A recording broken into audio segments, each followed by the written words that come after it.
मोहम्मद साहब एक राजा का लड़का था। तो इसके मन में पिछले संस्कारवश और ये शिवलोक से एक गण आया था। शिवलोक से इसके मन में क्यों पिछली भक्ति युगा युगा की करता आ रहा था, कुछ सिद्धियां थी। इसके मन में आता है कि मैं अपनी भक्ति मार्ग को, जो कि उस समय ये आर्य धर्म भ्रष्ट हो चुका था, इसमें उल्टी साधनाएं चल पड़ी थी, तो इसने सोचा कि मैं यथार्थ मार्ग चलाऊंगा। तो मोहम्मद साहब ने क्या किया कि हर दूर दूर जाकर के उसने सोची कि मैं अपनी इस यथार्थ ज्ञान का प्रचार करूंगा। उसमें क्या बहुत ही उत्तम धर्म पंथ बनाया था ये।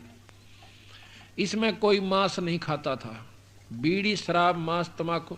शराब को तो इतना बुरा माना है कि अगर शरीर पर पड़ जाए ना शराब का टपका भी, कहते हैं उस शीशे को काट कर भगा दे। धोन की भी पाप से, धोए तभी दुख नहीं होगा, उतरेगा वो पाप। जहां पर शराब पड़गी शरीर पर उसको काट कर भगा दे। मुसलमान धर्म में शराब को इतना बुरा माना।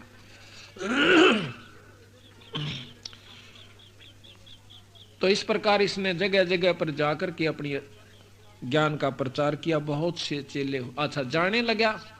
जब इसकी पत्नी बेगम कहती है कि एक बात सुन ले, तू घर छोड़ कर मत जा। अगर नहीं, मैं तो मेरी श्रद्धा होगी है, आस्था भगवान में अल्लाह में लगी है, मैं तो जा करके प्रचार करूंगा। उसने कहा कि अगर तू एक प्रण कर जा, क्या कि परतरिया के साथ कभी संपर्क नहीं करेगा, अकति नहीं करूंगा। कर लिया तो क्या सजा, जो तेरे मन में वो कर लिया। बोला ठीक से चला जा। चलिए चला गया। जब उसके अच्छे चेले चपटे हो गए तो उसने एक लड़की के साथ शादी कर ली। उसकी पत्नी को पता चल जाता है, वो वापस बुलाती है, वहां पहुंच जाती है, घर ले आती है। घर ला करके कहती है कि आपने कहा था वो बात याद है कि याद है, मैं तेरे को सजा दूंगी, एक सजा दे दे। उसने कहा कि इसकी मूंछ काट दो आगे तो मूंछ कटवा दी, और इंद्री काट दो इसकी, हुक्म दे दिया। तो इस प्रकार उन जल्लादों ने मूंछ तो उसके आगे काट दी, लेकिन इंद्री की खाल खाल काट कर छोड़ दिया। इस प्रकार उसने अपना घर जाकर के अपने चेलों में चला गया, किसी को ये नहीं बताया शर्म के मारे कि ये हुई क्या। वो बोला भाई यह एक विशेष पहचान से अपने खास प्रेमिया की, कि ताकि न्यारी पहचान हो जाए। तो उसके बाद उन्होंने अपनी 3 प्रक्रियाएं बना ली। आगे 6 मूंछ काट लेना, दाढ़ी को रखना, और इस प्रकार इसको सुन्नत करने लगे। लेकिन वो बहुत ही पवित्र पंथ चला, किसी ने भी मांस शराब आदि कति नहीं खाया करते। उसका बहुत पंथ चल गया, काफी शिष्य हो गए। तो उसने अल्लाह के ऊपर बहुत खुशी महसूस करी, कहने लगा मैं अल्लाह के नाम पर कुर्बानी दूंगा। उससे उसके 2-3 बच्चे हो गए थे दूसरी लड़की से। तो कहते हैं जो उनके चेले थे उन्होंने सोचा कि काहे की कुर्बानी दोगे महाराज, पीर जी मैं अपने लड़के को काटूंगा, अपने लड़के की गर्दन काट कर अल्लाह पर चढ़ाऊंगा, कुर्बानी दूंगा। तो वो कहने लगे जी इब ना कर नहीं सके थे। सब ने इकट्ठा होकर बात करी कि अब तो ये काट रहे हैं, बाद में गुरुजी बहुत रोवेंगे, क्योंकि बच्चे का मोह सतावेगा, जो बुरा हाल हो जाएगा। तो उन्होंने कहा कि महाराज बिल्कुल ठीक है, आपने बहुत अच्छा किया, समझदार से शिष्य थे, वो इकट्ठे होकर जाते हैं। पर स्वामी जी एक काम करना, क्या कि आंखों पर पट्टी बांध लेना, देख कदे आपके अंदर मोह पैदा हो जाए और आप काट ना सको और फिर बदनामी हो जाए। तो उसने सोचा कि बिल्कुल सही बात से। जो दिन निश्चित था उस पर हजारों आदमी इकट्ठे हो गए, और जो उनके मौजूद शिष्य थे उन्होंने किसी को नहीं बताया कि क्या बात है, सिर्फ ये कहा कि कुर्बानी दी जाएगी आज। बहुत से उसके सारे शिष्य इकट्ठे हुए मोहम्मद की आंखें का पट्टी बांध रखी थी, हाथ में तलवार थी।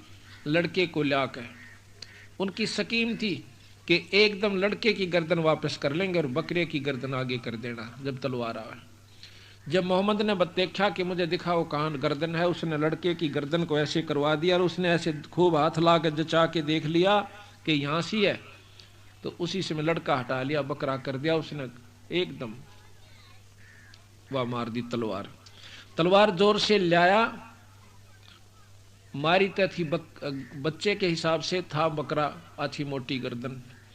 तलवार वह पूरी नहीं मर पाया, आधा मरा, आधी कट गई।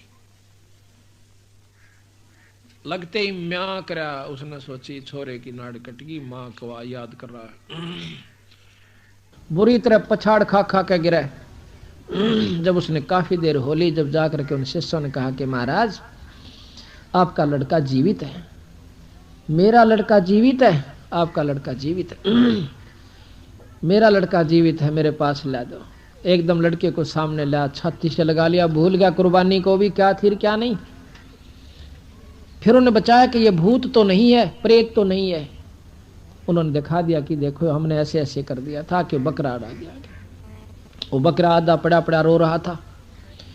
तो मोहम्मद ने दया भाव दिखाया कि इसके ऊपर कलमा पढ़ देते हैं, कोई पाप नहीं लगेगा। मोहम्मद जी ने कलमा पढ़ दिया, मंत्र पढ़ दिया और कह दिया इसको बाहर जंगल में डालिया, उसको पशु खा लेगा, उसका भला होगा जो कलमा पढ़े हुए को खा लेगा। अपने शिष्यों को खाने का हुक्म नहीं दिया उसने, कहीं भी किसी किताब में किसी किताब में नहीं लिखा है। तो फिर क्या हुआ, मोहम्मद साहब के बहुत शिष्य हो गए। मोहम्मद साहब अपने शरीर को छोड़कर चले गए। बाद में उनके जो अनुयायी शिष्य हुए मुसलमानों ने क्या किया, मुसलमान नाम बहुत पवित्र पंथ का है। मुसलमान बहुत उत्तम कुल को कहते हैं, बहुत पवित्र जो नाम होते हैं ना उसको मुसलमान कहते हैं। तो कहते हैं मुसलमानों ने सब ने इकट्ठा होकर के स्कीम बनाई कि जिस दिन हमारे पीर जी ने, हमारे मोहम्मद साहब ने कुर्बानी दी थी, उस दिन को मनाया जाया करेगा। अब किसी की लड़का काटने की तो हिम्मत नहीं, तो उन्होंने कहा कि उस दिन को बकरा काट करके मनाया जाया करेगा। ये याद रहेगा कि हमारे गुरुओं ने ऐसी कुर्बानी करी थी, वो तो बच्चे का सिर काट देते, पर हम बकरा काट कर ही उसको बचा लिया। उनकी इतनी सच्ची आस्था थी। वो दिन मनाया जाने लगा हर शहर में, हर गांव में अलग अलग उसी दिन को वो कुर्बानी दिवस, और वो बकरे का काट के कलमा पढ़ देना और उसको उठाकर जंगल में डाल लेना। खाया नहीं करते पहले। कुछ दिनों के बाद क्या हुआ, एक अकाल पड़ जाता है। अकाल पड़ जाता है, बहुत भयंकर काल पड़ता है। तो किसी मुसलमान ने, अच्छा उस दिन वो आ जाती है, वही कुर्बानी का दिन आ जाता है, भूखे मरते ने उस कलमा पड़े हुए मांस को खा लिया, बकरे को खा लिया। वहां पर मांस लाकर भूखा मरता क्या नहीं करता। किसी ने उसको देख लिया, आकर के उन मौलवियों को, काजी पंडितों को, जो कि बड़ा काजियों को बता दिया कि ऐसे ऐसे इसने जुल्म कर दिया है, मांस खाया है। अब वो समझदार व्यक्ति थे, उन्होंने सोचा कि भाई अब इसको कहेंगे कि इसको मार दो, ये बात ठीक नहीं। तो जब वो समूह इकट्ठा हुआ तो वहाँ का जो मौलवी था उसने हुक्म दे दिया कि भाई ऐसा है, इसको कोई दोष नहीं लगा, क्योंकि वो तो कलमा पढ़ा हुआ था, वो पवित्र हो चुका था, इसका कोई दोष नहीं है, उस मांस के खाने से कोई पाप नहीं लगता। तो फिर तो पता नहीं कितने बकरे कटे हुए थे, सबने खाने शुरू कर दिए। वो प्रवृत्ति जो है ऐसी बिगड़ गई कि अब उस दिन बकरे को काट के खाने की रिवाज बन गई। गरीबदास जी महाराज कहते हैं 1,80,000 को सौगंध जिन नहीं करद चलाया, वो पैगंबर पाक पुरुष थे साहिब के अब्दाली। वो 1,80,000 पीर हुए हैं मुसलमानों के, कहते उन्होंने कभी भी कर्द नहीं चलाया, ना मांस खाया और ना ही मांस खाने की सलाह दी। ये तो आपने जो है ना जाड़ के स्वाद के कारण ये कलमा पढ़े हैं और उस बकरे की जान ले लेते हैं। अब कहते हैं हलाल करते हैं हम उसको, बकरे को आधी नाड़ काट देते हैं, कलमा पूरा करके उसकी जान फिर पूरी ले लेते हैं, फिर उसको खाते हैं, कोई पाप नहीं लगता। अब गरीबदास जी महाराज कहते हैं, देख कहाँ भ्रष्ट हो गया कितना पवित्र पंथ।